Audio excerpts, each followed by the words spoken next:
Morning, students. Today we are going to learn about the classes of bryophytes. In the previous class, we studied about bryophytes, general characteristics, and how are the sex organs, and how the sporophyte is produced like that. So finally, the classes of the bryophytes. It consists of class Hepaticopsida. This is class Hepaticopsida, includes liverworts, and class Bryopsida includes mosses. These two are the classes. Actually, in between Anthoceratopsida also there, but in our NCERT it's not mentioned. So that's why Hepaticopsida and Bryopsida only we are saying. And come to the liverworts. These are the liverworts. It comes under class Hepaticopsida. How is the plant body of the liverworts? It is thalloid. It may be thalloid, like a thallus. In the case of Markensia, as well as in Rixia also, if you see the structure of this Markensia, see this, it is like a lobe. That's why these are called as the liverworts, lobes of the liver. That's why these are called as liverworts. Look here, this Markensia thallus, it is dorsiventrally differentiated. This is dorsal side and this is the ventral side. From the ventral side, you are seeing the rhizoids. These are the rhizoids. Dorsal side, ventral side. Those are closely oppressed to the substratum. Means they are closely attached to the soil. Why? There is no vasculature. With the body surface only, they have to get the water. So that's why those are very closely to the substratum. Closely oppressed to the substratum. So Markensia or liverworts, it is dorsiventrally differentiated and closely oppressed to the substratum or the soil. If you see the folios or leafy liverworts, example is porella. Folios are leafy. Look here, this is the porella. Okay, and this is the stem-like structure. This is the stem-like structure. On either side of the stem-like structure, leaf-like structures are present in two rows. Okay, this is porella. Leaf-like structures on either side of the stem-like structure. All are like only, leaf-like because of the absence of vasculature. And come to the reproduction, asexual reproduction through fragmentation. Asexual reproduction is through fragmentation. Asexual reproduction is through fragmentation. Or very important one, that is gemme. Plural gemme, singular gemma. How are these? Green in color. You can see here. Look here. These are the gemme which are developed in the cup-like structures called as gemma cups. Gemma cup. Inside that you can see the gemma, singular gemma. Okay, they detach from the parent body and they fall on the substratum, develop into new individual. So these are green in color. Gemma are green in color. Multicellular, important, multicellular, asexual buds, where they develop in the small receptacles called as gemma cups. These are the gemma cups. Look here in the diagram. So located on the thallus. Located on the thallus. And sexual reproduction, when you see the sexual reproduction in the liverworts, the sex organs may be on the same thallus. On the same thallus. Sexual reproduction, when you see the sex organs on the same thallus, example, some species of Rixia you can see. Okay. Or on different thalli. This is important. Our diagram also there in our NCERT. So dioecious condition you can see in Markensia. Look here. This is archegonial, means a female gametophyte. This is female gametophyte because archegonial branch is there, no? Female sex organ is archegonium. And this is a male gametophyte. It bears antheridial branch, antheridiophore. So these are all, see, this is the antheridiophore.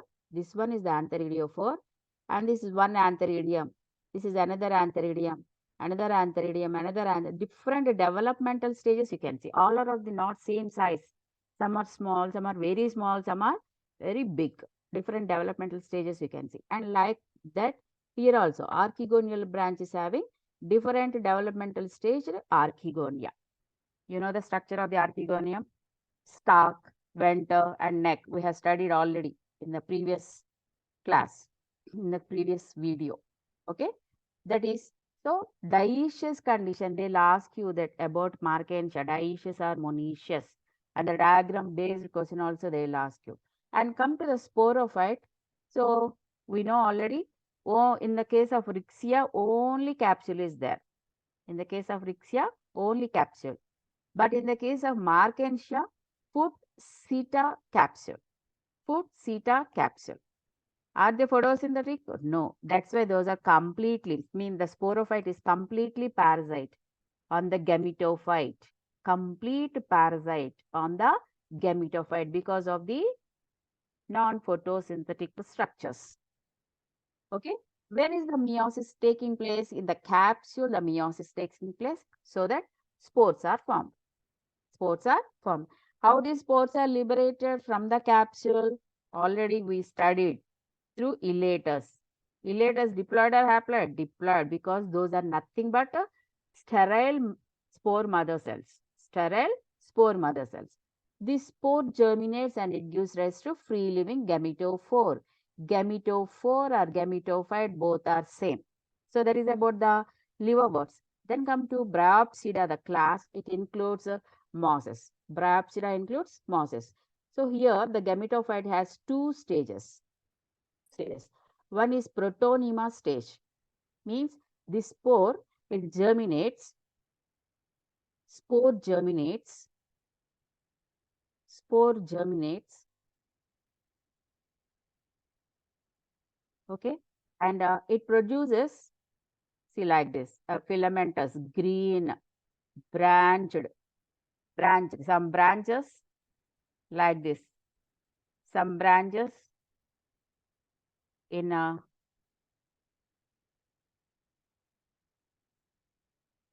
like this, okay. So, so it is prostrate. Juvenile means young one. Prostrate.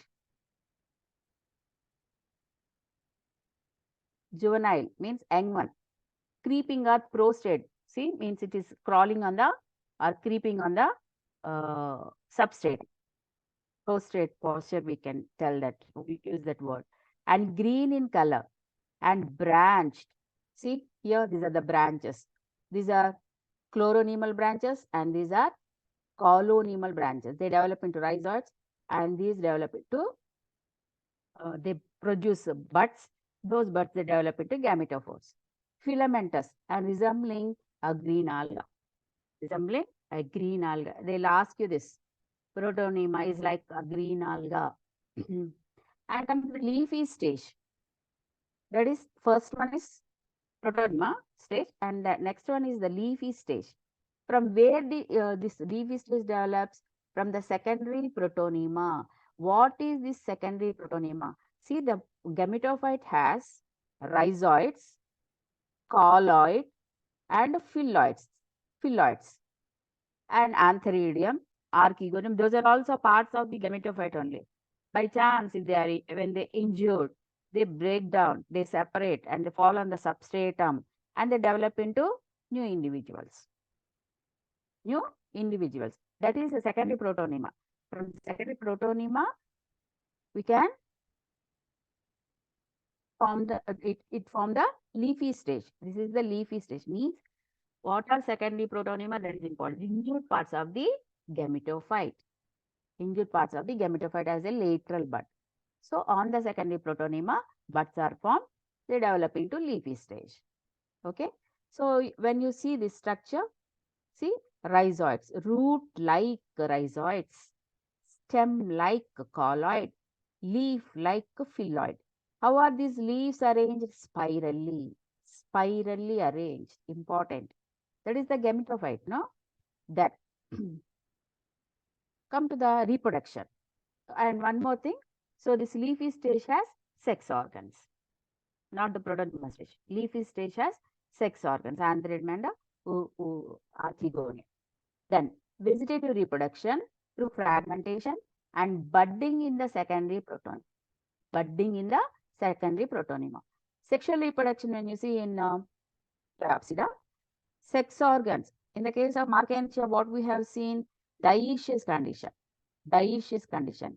But in the case of this Bryopsida, if you take the example of Funaria, on the same plant, you can see archegoniophore and antheridiophore, which are bearing archegonia and antheridia. That condition is called as monoecious condition. In Marchantia, dioecious. And in Funaria, that is monoecious. Monoecious. And one more thing, those two sex organs which are present on the same plant are not present on the same branch. On separate branches, they are present. That is called as autochous. Important. On separate branches, those are present autochous. You can take the example of Funaria for this. And tell me, comes the fertilization. Okay, pseudogamous type of oogamy. What is pseudogamous? We know oogamy, stationary female gamete and motile male gamete. And pseudogamous type means the male gamete is having placella or motile organs. And with the help of those, they swim towards the archegonium, fuses with the egg forming the zygote.